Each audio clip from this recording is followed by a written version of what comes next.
Hi guys, আগে ভিডিওটা দেখি তারপর পাবলিকের কমেন্টগুলো পড়বো।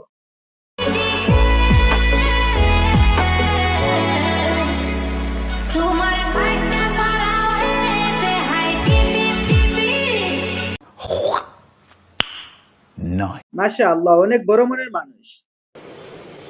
अच्छा ठीक है। আইডির নাম জান্নাত, কাজকর্মে মিয়া খলিফা। জান্নাত এত বড় কেমনে হইল? But how it possible? জানি না বড় মালিক। ধন্য কপাল তাহার যে করেছে আহার এত বড় পাহাড়। পম্পম গুলো খুব ছোট, আর একটু বড় হলে ভালো হতো। प्यारी समझ गई।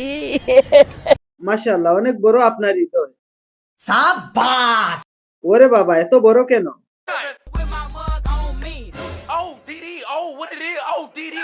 লাউ কত বড়? Oh my God! Wow!